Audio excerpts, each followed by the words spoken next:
Welcome back to Carnage House Productions. We have a very special guest with us today. He is a 7-0 unbeaten one-man killing machine coming from Castle Hill, fighting out of Evolution Gym, the 23-year-old Charlie Joyner. Charlie, how you going? I'm very good. Happy to be here. Thank you. Well, thank you for coming on. You're one of our first legitimate guests. That's okay.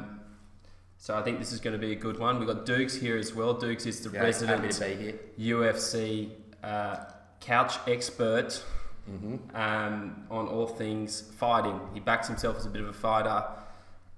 It'd be interesting to see these two match up. You used to do martial arts, didn't you? Yeah. He used to do a bit of martial arts. I know he was training out of Bulldog Gym in Parramatta, which should we give a shout out to Bulldog? Love Bulldog. Your rates are too expensive. I'd love to join you again, but $35 a week, mate. Who do you think I am? Not made of money. So we're going to talk to Charlie about a couple of things today. Definitely, he's got an upcoming fight. It's going to be a massive fight. Australian K1 Cruiserweight title, right? That's correct, yeah. Against Mackenzie Cunningham, March 30. We're going to give him a shout out as well. Yeah, give him a shout out. We're going to give him a shout out. Refer to relevant video footage. We'll put it up for you to see the last encounter.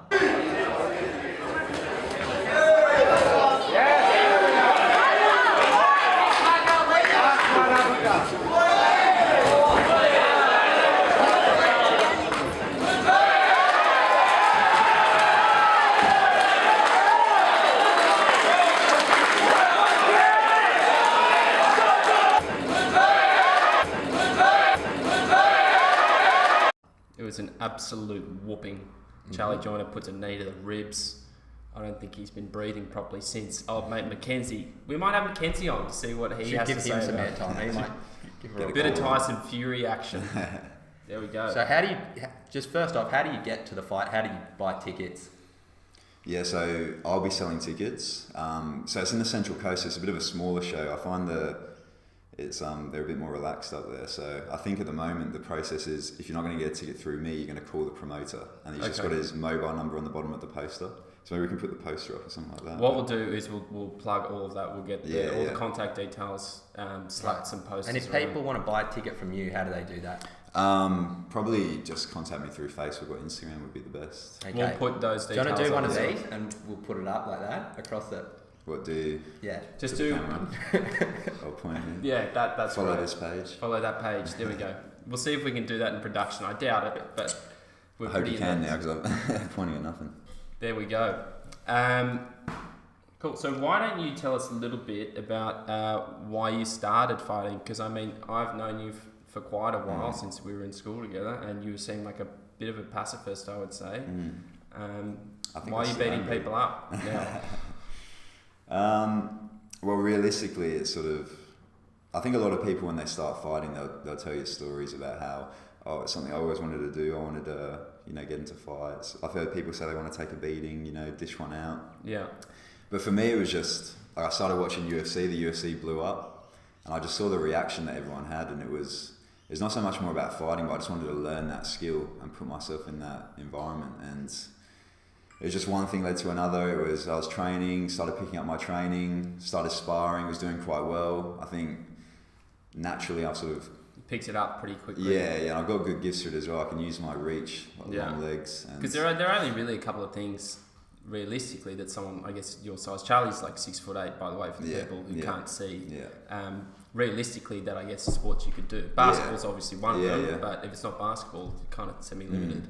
I think I guess there's things like volleyball, stuff like that. But I think I played basketball, but I think I didn't have much natural talent there. It was more just my height, as you probably remember from school, from the shout out TK's first 2012, 0-12. 2012, 0-12. Yeah, were you the captain of that team? No, Eddie Gin, if you remember Eddie Gin. I remember Eddie Gin. Shout out Eddie Gin. But yeah, no, and I think when I was sparring, I was doing quite well, and you sort of start developing a bit of a passion for it, and it's one of those things where if you've got a love for something, you can just keep training and training. Sure. And then an opportunity to have a fight came up. It's quite like a small, they call them sparring comps, but it's still set up like an amateur fight. Like in America, they probably call them smokers, and you basically rock up on the day, and you see who else turns up. If someone your weight turns up, you can have a fight. And yeah, I did quite well in that one. And did you win? Yeah, I won. Yeah. How'd you beat him? It was decision, but I remember I was quite nervous before, but I landed a good solid head kick in the first 10 seconds and calmed the nerves a bit. But yeah, it was good. And just from there, it was just kept on taking those small little steps each day. Why don't you talk us through a little bit before that first fight? Because obviously that's obviously, you've got your sparring that you do at your gym. Yeah. Was that kind of your first proper, full-blown contact? Yeah, definitely, yeah. And so were you scared, like, when you say you were a little bit nervous, were you nervous you were going to get like your ass kicked, or were you nervous that you were going to hurt yourself, or like? I think I've been doing well with sparring in the gym, so I was quite confident coming in, and I just sort of I'm a lot to do with my mindset, like always trying to have that positive mindset where try and not let the negative in and just focus on what can go right. And I was pretty confident from there that I'll do well, and of course I was nervous, but it's that, you know, those good nerves, like the butterflies in your stomach. But and was it good? It was good just to get that first one under the belt. Yeah, definitely. But it had a funny effect. I remember after the win, it just completely went to my head, and I just thought that I was unbelievable. and it's just good mindset to have. Yeah, but it was that sort of thing where you think you're unbelievable, you haven't really been tested yet. Yeah. So then it had the reverse effect of shocking my confidence a little bit when I came up against sparring people that were better than me. Yeah. And started putting it on me a bit and started pushing my comfort zone a bit more, that I had to reassess everything. And sure. Yeah, but it was a good experience in that way as well, yeah. Yeah, so that's interesting with the sparring. So you had a good experience with sparring. Yeah. I found I only had a brief time at Bulldog Gym, and most of the people were awesome. Like, if you're a beginner, they're pretty friendly with you. Yeah. I guess for people who are thinking about doing kickboxing, they might be a bit nervous, like they're going to go in the gym and a guy who's actually good is going to beat the daylights out of them. How did you find your gym? I found my gym was good. It was at a stage as well where we didn't have too many fighters at the time, so we all started around similar times and we're training together. So I think that was probably part of the good experience that I had, that I was training with people of a similar level, so we could learn and grow together. So we grew quite quickly, and it wasn't a situation where you have people with an ego that are trying to prove something to you. It was we're all mates that just wanted to help each other improve. So it was quite good in that respect. But you definitely are going to come across people in certain gyms that you walk into where they've just got a point to prove. Yeah. But I find the better the person that you're sparring with, the less hurt you're going to get. It's normally the beginners, because they'll be kicking. They know, people that are more experienced know how to control everything. But when you're a beginner, you just don't know. You've got no accuracy. You're just trying to land something. Exactly. Yeah. So you're getting your knees kicked. Yeah. You know, they're kicking all your joints. That's where most of the injuries happen. Or you just get people, instead of flowing and being a bit more technical and relaxed, they're just being really aggressive and explosive because they're nervous in themselves. So, yeah. So how many days are you in the gym training? Does it change before the fight? So I try and train all year round. The only thing that really changes, so I'd say I'm training 6 days a week, probably averaging 10 to 12 sessions a week. So most days twice a day. That's pretty good. Yeah. There was a time when I was trying to train. Felt like I was training too much. Like I was doing like 3 sessions a day. Yeah. And I just felt like I was burning out. It was coming to the end of the week, and I was just happy to see the weekend. Yeah. But yeah, so 10 to 12 sessions. The only thing that really changes when I get closer to a fight is how I train. So the intensity goes up a little bit. We'll change up our pad rounds. So we'll be doing more sport specific or fight specific. So say this fight's going to be 5 rounds. So I'm making sure that it's going to be 5 2-minute rounds. So I'm making sure that I'm doing 6 3-minute rounds in the pads. Okay. So you're going like above that threshold. But yeah, and then, so my strength and conditioning as well, that changes a little bit. So I'm at a really good strength and conditioning gym called Ethos Performance. So shout out to Ethos. Shout out Ethos. Shout out Mia, who's probably the best combat sports strength and conditioning coach in Australia. Huge. Yeah, definitely. Should bring her on. I'll make that. He'd be a great person to have on. He's so knowledgeable. So shout out there, plug Mia. But his system is that he does an assessment on you before you come in, before your fight camp. He sets out a program that will be periodized. So you'll have like a 4-week strength block and then a more like explosive 4-week block, and it's completely tailored to what you need to work on. And you've got your conditioning in there as well. So that all changes coming into fight week. From fight week, you sort of tailor it all down and you taper off, and you have a few days off where you're just relaxing, recovering, massages, ice baths and stuff like that. So there is a process to it. But yeah. So what are you working on specifically for this one? So for this one, don't want to give too much of the game plan away. Sure. But it's just improve. I try not to focus too much on one opponent because I've only been doing this for 3 years, so I've still got so much to learn. So every fight camp, my coach and myself sit down and figure out what I need to improve, find out my weaknesses, and just work through those. So I find if I keep improving my weaknesses and making them strengths, it doesn't really matter what the other person's doing. Is doing in there, because I'll be able to tailor my game. I'll have so many different options to go to that I'll be able to figure it out when I'm in there as well. Yeah. So what do you think, so you've been doing this for 3 years and you're having a lot of success. A lot of the kids in Thailand, from what I understand, who kind of grow up fighting, they might have a few hundred fights by the time they're a teenager. Yeah. What are your thoughts on, like, as your career progresses, hopefully you might be able to fight internationally. Yeah. How do you think you'll be able to deal with those guys who've had a lot of experience? So Thailand's a funny one, because they'll use Muay Thai more like we would use something like soccer or basketball. Right. Like it's something that a lot of kids will do, but obviously they're doing it more so to put food on the table. Do you know what I mean? Like it's just the career path that these kids will go down. I've been there twice, but I've been to the more commercialised area, where like Phuket top team is Tiger Muay Thai is, but it's just a very different style of Muay Thai as well. I find that they all train in a quite similar way. It's quite when I've been there, especially in the Muay Thai classes, they'll try and change a style to fight how they fight. So I think there is a blueprint to beating them, but you find the ones that do really well are the ones that fight a little bit differently, like people like Sanchai. Bulkar and stuff. Yeah, exactly. Like they've just got something a bit of a different edge about them. Sanchai dances around the place. He uses great footwork. He's just a unique fighter, and then he does so well because of that. It sort of breaks down that quite common style. But I think that's going to be the challenge, really. The where I'm looking more to go internationally, probably New Zealand next. From there, I'd probably go to Europe, where the K1 style, where Glory's really big there. I did a bit of training in Holland. Yeah, those guys Holland's got some awesome kickboxers. I went to, do you know Mike's gym? No, I don't know Mike's gym. So it's where you know Bala Hari? So it's where he trains. I was just blown away by the level. Just so many pros out there, just amazing technical but aggressive fighters as well. Yeah.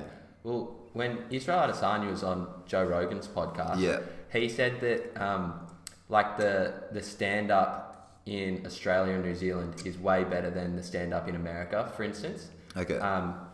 And there's been quite a lot of good like kickboxers and fighters to come out of Australia and New Zealand. I mean, Mark Hunt's super famous because he's in the UFC, but he was doing kickboxing before. Adesanya was really good. How do you feel about the quality of Australian fighters? I think obviously you can see from the UFC that it's definitely improving. I've got Rob Whittaker, the champ. He's a beast. Yeah, he's a beast. His striking, unreal. Yeah, hopefully he comes back from his hernia issue. Yeah, that's the thing with him. He seems to be just getting injuries, and he gets, just unlucky. Yeah, even in the fights, he had like a broken hand against Yoel Romero and something else in the first fight.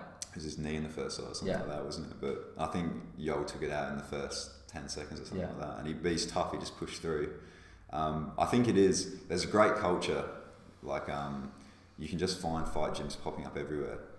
And as what I was saying in that article, that it's just such a culture where everyone wants to see everyone improve. Like, you might go to gyms and people are, they're trying to claim their territory. It's that sort of feeling. But most of the time you're going to get a positive atmosphere when you walk in, and people are, I've gone to gyms where they just want to help see you grow. They'll give you tough, good, hard rounds, and then you're best of mates afterwards. But I think you'll see a lot more Australian fighters coming through.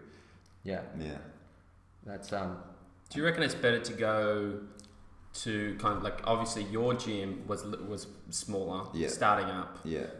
Do you reckon if you were going to give advice to someone who's considering getting, because obviously you only started quite recently. Yeah.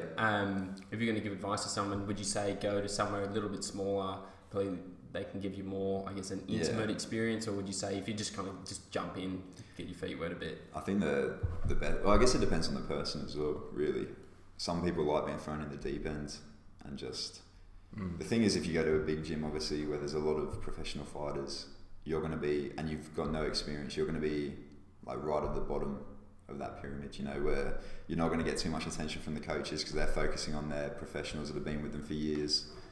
But some people like that. Some people like being in that environment where they can learn off the other people. The other positive of that is that you've got all these professional fighters that you can see day in, day out.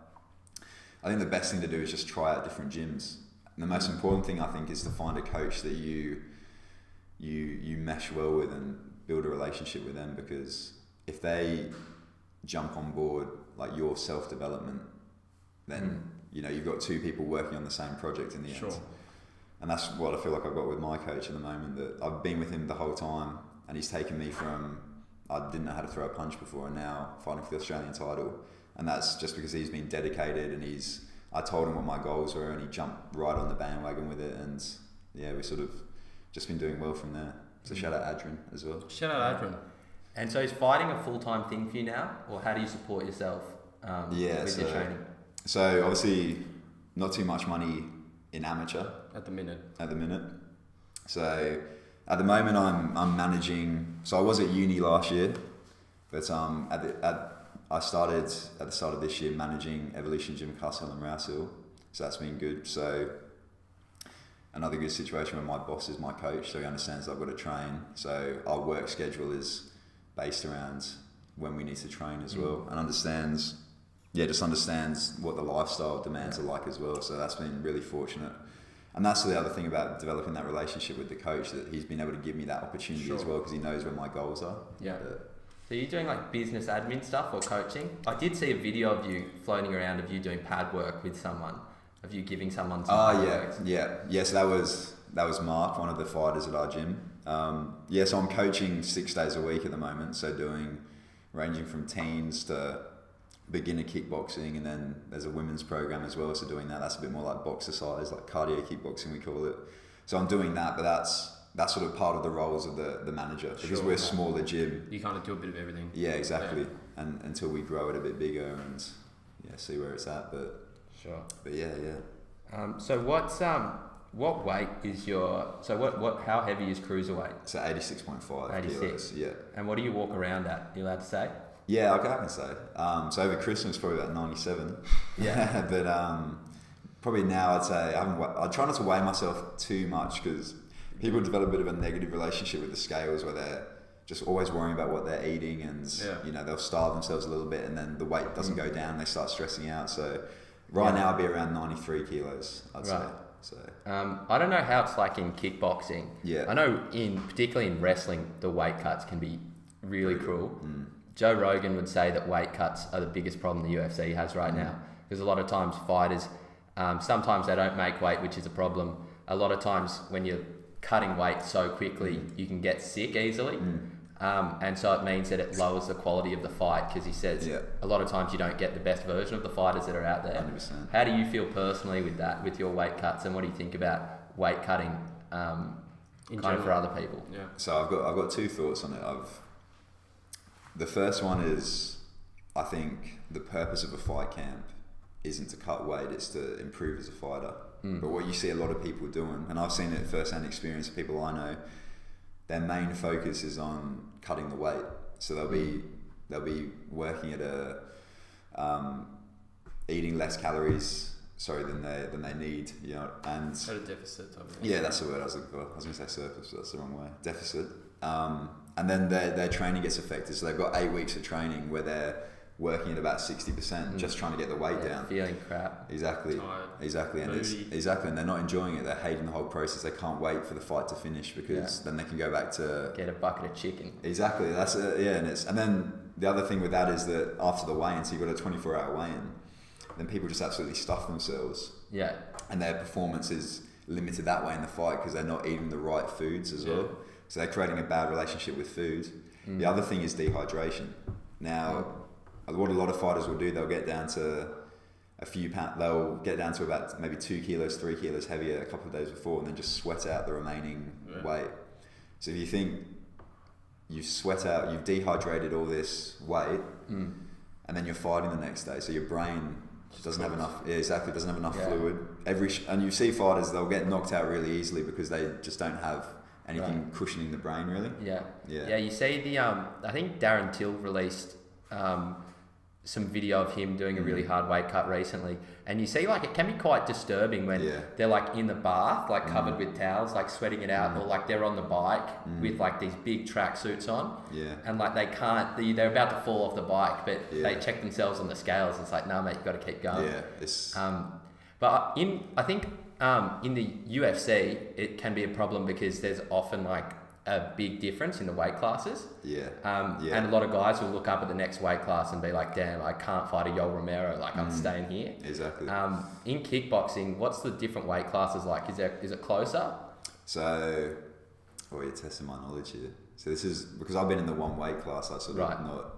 But what I found with amateur is that it's more, unless you're fighting for a title, you can just, you sort of do catch weights with every fight. So I've had fights at 88 kilos, 86 kilos, okay, cool. 90, I was 93 for one.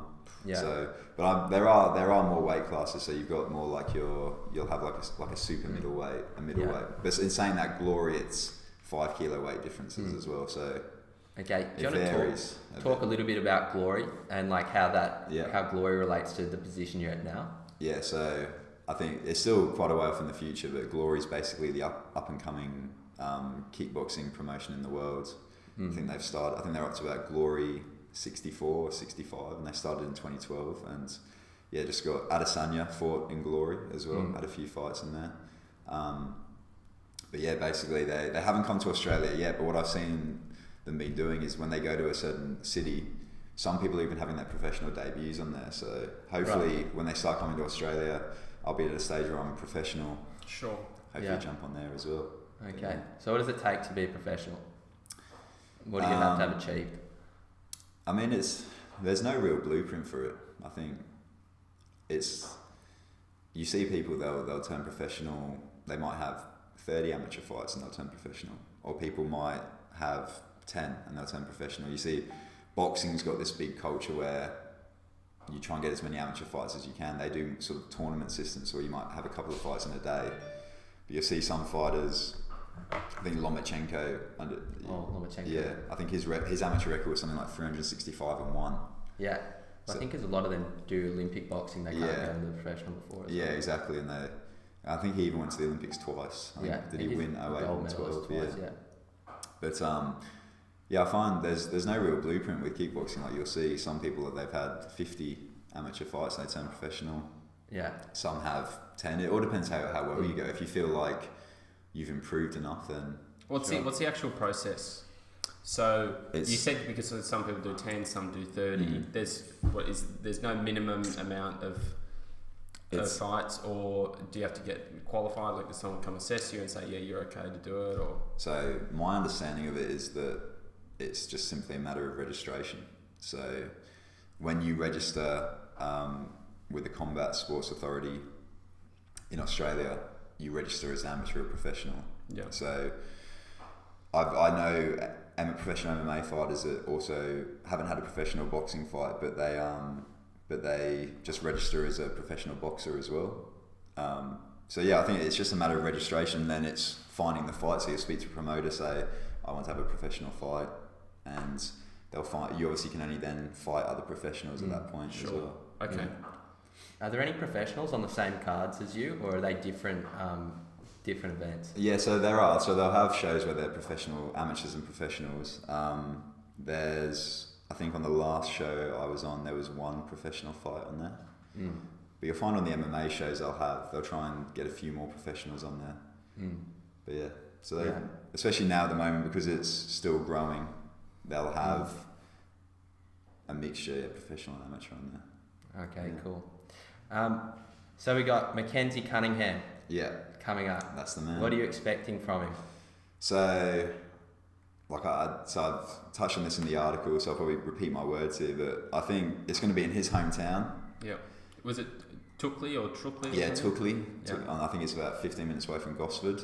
Central Coast boys. Yeah, Central Throw 'em Coast. up. Yeah. Central Coast Bogans. Throw that shout out, Bogan. Yeah, there we go. Thank you. But yeah, and he's the champ. He's the reigning champ. He's like I think he's a bit of a hometown hero there. Right. So I think he's going to feel like he's got something to prove, and of course he's going to want to redeem himself as well. Like I'm sure he feels like he didn't get to show the best version of himself. Yeah. So I'm expecting that he's going to have trained really hard. I'm expecting that he's going to come in with a game plan that's going to try and break me down from the last fight. Mm-hmm. But that's what you want. You want those challenges in the end. Like you don't want to be fighting people that you know you're always going to be able to beat. Like I think that I don't think that video or the last fight shows his true ability. Sure. So I think it'll be a bit more of an entertaining fight in terms of you're going to get a few more rounds out of it.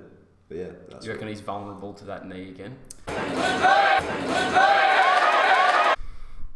We'll throw that up again in the video. We'll throw it in a few times. Yeah, nice. I think he'll be ready for that knee. Yeah, I think it's got a plan in his mind really. Like I even know when I've been sparring people, they've landed a big shot on me. The next time I go and spar them, you just got in the back of your mind, you know that shot is coming. So he might have been working on his defense to defend against it, but then that creates opening elsewhere. So it's a win-win for me really in that department. Mm. Yeah. Yeah.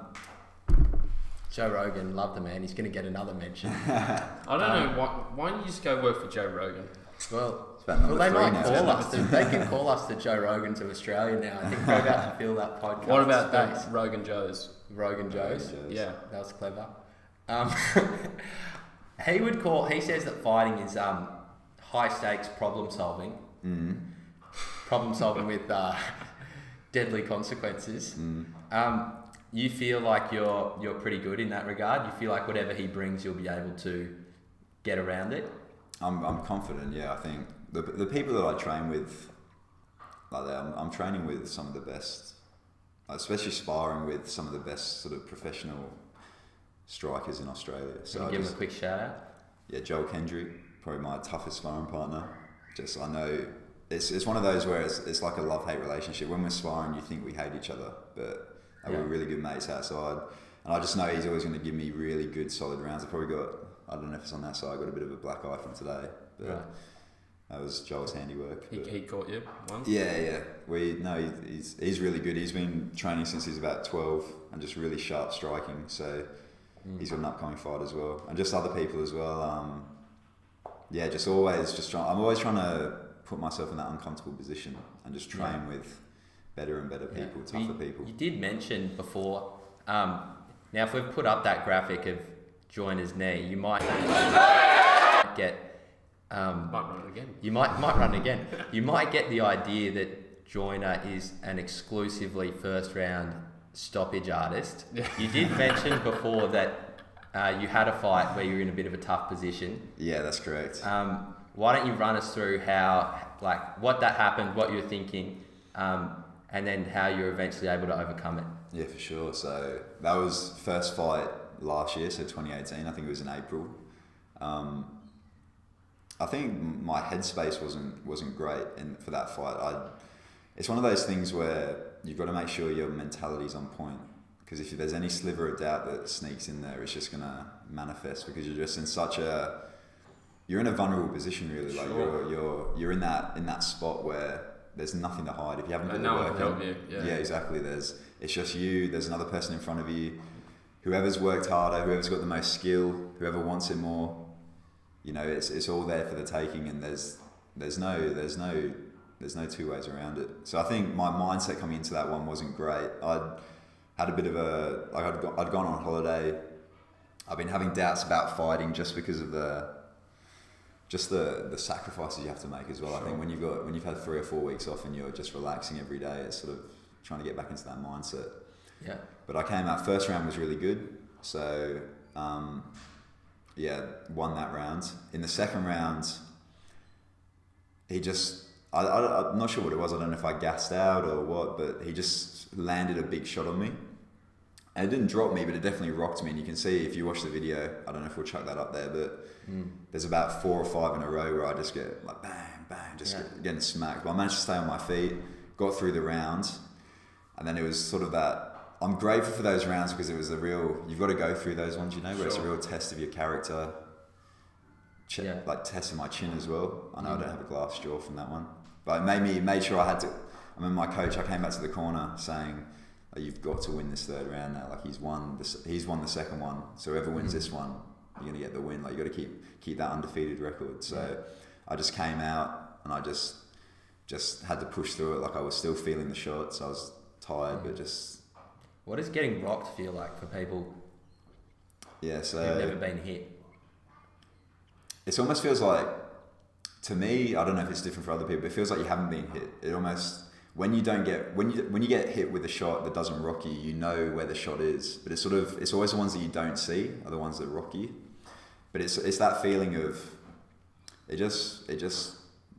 Did you know you were in a bit of trouble? Yeah, definitely. I remember thinking if he lands another couple of clean shots, like I'll definitely be going down. Like there's no staying up from this.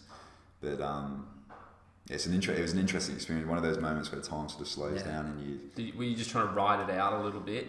Yeah. Like were you conscious of did you have a lot of time left in the round? You thought if I just get to the corner, I'm gonna be sweet. I think it's the best way to describe it is survival mode. You just go into that. You're just trying to push through it, and that's where the training becomes so important and what you drill into your muscle memory, because it's those times where you're not thinking. Autopilot. Exactly, yeah. And whatever's drilled into that muscle memory just comes out. Yeah. And so I managed to ride through it. But yeah, it was definitely, I think, not a pleasant experience, but probably one of the most valuable experiences I could have had, for sure. Yeah, that's what Teddy Atlas says about Mike Tyson, is that he was so good that he knocked out almost everyone in like the first couple of rounds. Yeah. But he's got like 5 or 6 losses on his record. And Teddy says he's only been in 5 or 6 fights. Yeah. Really, because they're the only ones where it's kind of could have gone either way. And he lost all of them just because he didn't actually have the killer instinct. He was just so athletically gifted. Yeah. He didn't have the mental strength to come up after adversity. Yeah, definitely. He was like the king as well of like the first round. He was a first round stoppage artist. I guess the plan was if you get it out of the first round, maybe you're a chance. Yeah. I think that was it, and with Tyson as well, people were just so scared of him that it completely affected their game plan. Yeah. But once people realised that he could be beaten, it sort of opened it up a little bit more. Yeah. I read his autobiography actually, and his whole life was just insane. But I think once his coach passed away, his training and his discipline just sort of went out the window, and he's the first to admit that as well. But yeah, I think you do have to go through those moments. It's like I was saying, in my first fight, I felt like I was invincible. And then once it came to a time when the first time I got tested after that, it really sort of brought me back down to earth and made me have to reevaluate everything I was doing, whether it was training, what I was eating, what I was sacrificing for it, whether I really wanted to actually do it as well. Sure. But yeah. So what's it like after you win a fight? Do you go out on the town? Do you celebrate? So you're probably gonna think. Is there a favourite way to celebrate the win? He's probably gonna think I'm extremely boring, but I actually gave up drinking about 2 years ago. So yeah. So just the hard stuff now. Yeah, just the hard stuff. But no, it was just. I just really, what I do is just hang out with a few mates and just eat a bit of food and then go to bed and then start planning for the next one. See, that's scary. I feel like if you're Cunningham, that's the last answer you want to hear. Yeah. I'll tell you, after that fight, we had a bit of food and I was probably in bed by 10, 11 o'clock. Yeah, Cunningham, you're done. You're all over. You know, like John Jones, he would go out on, I don't know if he does it anymore, but he was talking about, he would always go out on a cocaine bender, like the week before the fight, just so he has an excuse in the back of his mind. If he lost the fight, he can blame it on that. That's an interesting mentality, but he's just a scary man, isn't he? He's a lunatic. He's unhinged. I don't like him very much. I think he's a bit of a fake dude. I like DC. Yeah, I think DC's got a lot of stick, but I think he's probably one of the realists. Like he's just. He is. John Jones has whooped him. You just look at DC, you know he's not taking anything. Yeah. You know he's not taking anything. Yeah, with that little What did bowling John, ball rig he's I got. think what did John Jones say to him? John Jones was like, I could slap your wife's ass and you could do nothing about it. Yeah, but then DC goes, yeah, but your wife's got a flat ass anyway. And that's pretty true. It's pretty heartbreaking to see. Did you use? I think there was the phone call Dana White made or to DC. DC's crying. And DC's crying. He's just saying, yeah, he's not going to be able to fight. Yeah. Was that when Jones got pulled out? It was like UFC 200. Or yeah, I something? think he tested positive. Yeah. So that's what I just don't understand. Like, if you think, I know the UFC is mainly about money, but if you think, and it's a big business in the end, but if you think if there was any lower level fighter that had the track record that Jones had, there's no way he'd be fighting. No. Yeah. He sort of comes back from a ban, and he's fighting for a title again. Yeah, it's a special treatment. Yeah. Because he cooperated with USADA, the snitch. Yeah, but they make excuses though. They try and justify why they're doing it. Yeah. If they were transparent about it, you'd probably have more respect. You'd say he pulls They a massive money. Exactly. Yeah. Mr. Pico, We got to put him on. Yeah, Mr. exactly. Picogram, John Jones, the Pico. The picogram. The picogram. So do you have any what I'm actually really excited about is I think in the next couple of weeks, might even be really soon, Cain Velasquez is coming back I think to that's fight this weekend, isn't it? to fight Ngannou. What are your thoughts? Do you have a prediction for Ngannou's that fight? Ngannou's a beast. Ngannou is a beast, but he hasn't done that well in his beat. I think Ngannou is one of those that he's a hype machine. Obviously he's amazing fighter, but he's a hype machine in the sense that he just got that one punch knockout. He's a sick knockout artist. Yeah, exactly. And then when you see when he gets truly comes up against someone of proper quality like Stipe, he just gets shut down.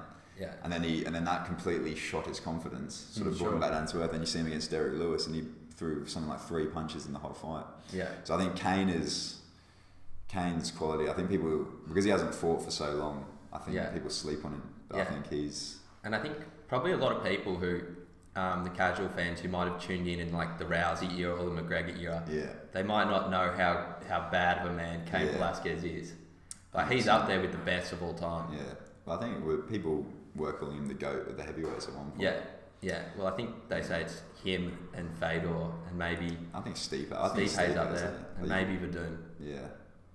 Stipe, he's been hard done by. He's like the most successful heavyweight in UFC history.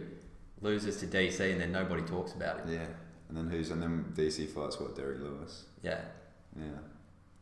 And then supposedly Brock Lesnar next, is it? Yeah, Brock. Oh, what a scrub. Brock's pretty funny. What a scrub. It'd have been cool if he dedicated himself to MMA. Yeah. He would have been pretty He's powerful. he's too much Hollywood. He's too into himself. Yeah. That's his problem. There's another Joe Rogan shout out number 4. I think he was saying that if, because he's got such a ridiculous college wrestling record, Lesnar, and he was saying that if he had just gone straight out of college into MMA, he probably would be one of the greatest of all time. So Yeah, just probably look, would be. just what a, Joe Rogan always gives massive raps to wrestlers. Yeah. He loves That's them. Wrestling's pretty hard to beat. I mean, Yeah, you'd have a good sure. chance of knocking out a wrestler in a takedown, but after a takedown, it'd be pretty hard to wrestle him. 100%. I've got no ground game whatsoever. So Does that Shout out interest you? Mackenzie. Does MMA interest you at all? I mean, a lot of the sparring I do is with MMA guys. So if I'm landing on them and they know who they are, they'll try and take me down and just lie on top of me, and they just know that there's not much that I can do. Yeah. But so it does, in the sense that I don't want to feel like I can do all this stand up, but then if it goes to the ground, even in a self-defense situation, there's nothing I can do. So just in that sense. But I think at the moment it's just hard when I'm on this path of the kickboxing. It's hard to look at other things, sure. you know. Stick to your strengths, kind of. Yeah. So we'll see what happens. You never know. You never know. People what who come happens. from kickboxing backgrounds into Adesanya, Adesanya does. probably the best example at the moment. So particularly the longer rangier guys. What did you think about his fight against Silva? I was a bit disappointed in Adesanya. I think it was one of those where I felt like I was on the edge of my seat, but I feel like I was just appreciating the footwork and the technique. Sure. I think it was just I think I can understand why. I think people thought that Adesanya was just going to absolutely put it on Silva. That's what Dukes was saying. These two. I put a bet on noise. Silva. I put a bet on Silva because he was at $9 for a knockout. I thought that's the silliest odds of all time. Because this is Silva. You never know. Silva. I was just disappointed in the sense that Silva, he's like 43. Yeah. I bet if he was 30, he would have tried his best to take out Adesanya. Yeah. And I feel like Adesanya, especially when If it was the other way when around. Silva was up against the cage and he's telling Adesanya Yeah. to come in, and Adesanya says come back into the middle, I was really hoping he would have like come in with the knee or like tried to do something exciting. Yeah, yeah. And he did fight smart. Like he Yeah. wants to be the champion. He's got to get past 100%. Silva. But I would have loved to have seen a bit more of a killer instinct from Adesanya. Yeah. Now Silva's great on UFC on PlayStation. he's great. Silver. Yeah, Which one? UFC. UFC 2. And we got UFC 3 recently. We got but it's just too technical. That's Okay. it. When it goes to the ground, it's just like, what do you do? You know? Yeah. Well, he did Yeah, take out so, Chael Sonnen with a triangle choke in the 4th round. That was big. I'm talking about the PlayStation. Yeah, but he's got to have something on the ground. Yeah. Now, our camera, I think this could be our first podcast we get through with 0 camera difficulties. But the camera's telling us we're low on battery, and I think we've got a lot of good stuff to work with. Joyner's been great to have on. Well, Now- I thought before we go, Joyner mentioned in the article as well, he wants to kind of change the perception of fighters and good Australian point. fighters. If you just, I guess, make the case, do fighters in general get a bad rap? Or the ones that you know? I think it's maybe not individual fighters, but more just the sport in general. Because a lot of sort of feedback you get from people that don't understand it is, oh, why are you doing that? Like, oh, Yeah. why do you want to, like they just find it a bit ridiculous. You hear people, they sort of talk about fighters just in general that, are violent, aggressive, Sure. bunch of thugs. But my experience of it has been just the opposite. I think when I first walked into my gym, it was just a completely welcoming environment, and that's something that we're trying to create now, just a family environment. And even when you're interacting with people that are at a high level in the sport, they're just so willing to sort of give you your time. Now, of course, you're going to come across in every sport, there's going to be some bad eggs as well. But just on the whole, I think it's a weird one because without trying to exclude anyone, it feels like it's one of those sports where unless you've done it, you don't really understand what it feels like. So you kind of got that bond with other fighters, and it creates such a positive atmosphere that you just want that to spread through the rest of the community as well. And I've seen it like big gyms where people walk in and they feel completely at home and they're just off the street. So I think if people could really just maybe get a bit more of an insight into the sport and what the people are like, then it would change perceptions. And yeah. Well, I guess no better place to do it than Evolution Gym, Castle Hill and Rouse Hill. Yeah, Castle and Rouse Hill, that's correct. Go talk to the manager, tell him you saw him on Carnage House. That's awesome. Yeah. Well, that's really good. And we'll give another wrap. So, March 30, down at the Beach Coma in Tukley. Beach Coma, maybe. Coma. Okay, There's go been there. follow Joyner on Instagram, Yeah. DM him for tickets. _ Charles Joyner. Yeah, we'll put it. Also, if you just want to give him a wrap, give him some, we like to give couch advice. If you Give want him to give some some tips. advice on his form. Watch his film. I'd appreciate it. Tell him to keep his hands up. Yeah, the good thing as well about people that sort of a bit newer to it is that they see things that fighters don't, because we're so drilled with things. So if anyone's got any advice on, Do you have any? Has that happened to you recently, or no, not really. Like you do get some funny like people trying to give you advice in the gym. I imagine that would be you, Dougal, That would be. giving advice to I'd be a great professionals. coach. But you know what? It's the unorthodox ones that they're the hardest to spark. You just don't know what they're going to throw. They're throwing things you haven't seen before. So. Read the textbook, don't follow it. Easy. All right. Well, I think that might pretty well wrap it. That was a nice clean. No major hiccups, unlike all our other ones. Massive thank you to Charlie again for coming out here. 7-0 record, unbeaten. Do we have a nickname? Not yet. I was thinking. I think I'm just going to keep it Charles Joyner. You know Okay, what? well, We'll give it if to you- the viewers. Okay, whoever's got the best nickname will shout you out in the next podcast. 100%. / get some merch when it comes through. When we get some merch, we'll send you a free I'll one. send you. Okay, Sweet. Perfect. thanks for being with us. Thanks. See you later. Cool.